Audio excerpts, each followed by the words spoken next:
everybody, this is NoBlindDevs, and today I'm going to be showing you how to do the basics of the Witch-E. So let's start with our table of squares. So we haven't implemented saving yet, but we will be sure to post an update video when we have done that.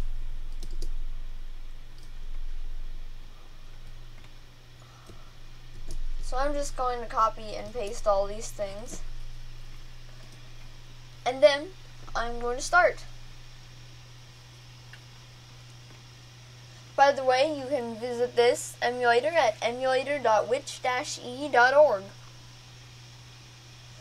So as you can see, when it runs, the log updates and it spews out a whole bunch of information based on what's happening. For example, it just said that the sign doesn't matter. Size doesn't matter, kids. Oh, wait a minute. That's sign, not size. Anyways. So as you can see, this will loop. And when it's ready, it will shift over to 3.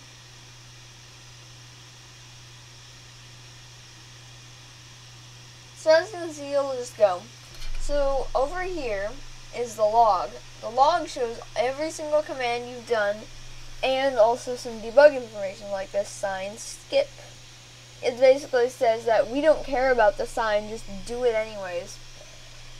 So then there's also sign is false over here.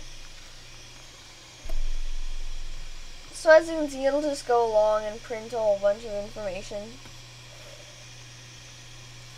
And I'll cut when it actually is done. Never mind, I won't do that. So as you can see, here's the tape readers. They're currently running, so I can't edit them right now.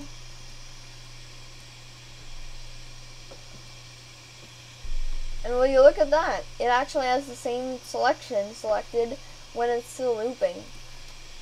The more you know. So this will go for about 4 more times, and I have to say that this works pretty well. So I made this completely modular. So what that basically says is if I wanted, I could add a command that never existed on the Witch easily. I have several variables like command string or command str, and also there's the current tape reader, and I made 2 case statements that basically say, okay, if the first number is 0, then go to this case statement, which basically says if the second number is all these possible ones, then it'll go to that certain command. For example, 20900. That's the first case statement.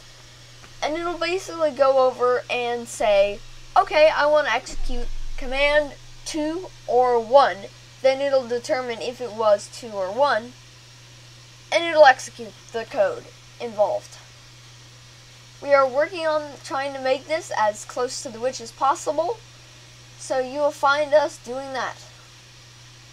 Okay, it should be done. Apparently it isn't. So as you can see, then we have the stores over here, which they update live. And all these stores are basically, well, think of them as if they were boxes, okay? So every single one of these stores is a box. So this one's a box, that one's a box. Every single one of these is a box. And then there are phone numbers inside of those, okay? So 011000000 is basically a phone box. Sorry, a box with phone numbers in it. And then they lie down on the bottom of the box, or they can be piled up in that order. And as you can see, I accidentally did an indent, so the 3 didn't like that. So if I reset the tapes, I can go over here, delete that, and start it over again. So this is a pretty amazing program overall. So it'll just repeat this, and it'll go even higher numbers. So as you can see, it just squares everything. Now I could run the cubes program.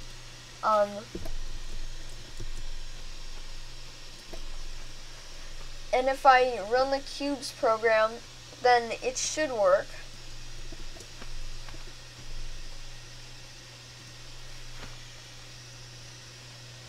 Currently you have to refresh to do that.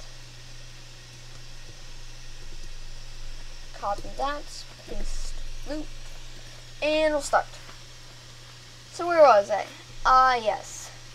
So we have our stores over here that are basically phone boxes with phone numbers inside. And then we have the printer over here. So this reset tapes button, you have to be stopped to do this. And what it'll basically do is it will take what you had in the tapes before you ran the program, and it'll just put it back. So if you haven't noticed already, the single tapes, the tapes that go straight, actually deletes the values. So if you click reset tapes while it's stopped, then it should work. Oh. Well, this will not happen for you. So as you can see, we have got a whole bunch of programs running on the Witch-E version 2.0.0. And you can try any program you want. In fact, in the description below, I will link you to a couple of things on Pastebin that will show you the test programs. So remember not to copy the tape 02 or tape 01 things and put it inside tape 1 and tape 2. Alrighty, thank you for watching. Bye, bye, bye!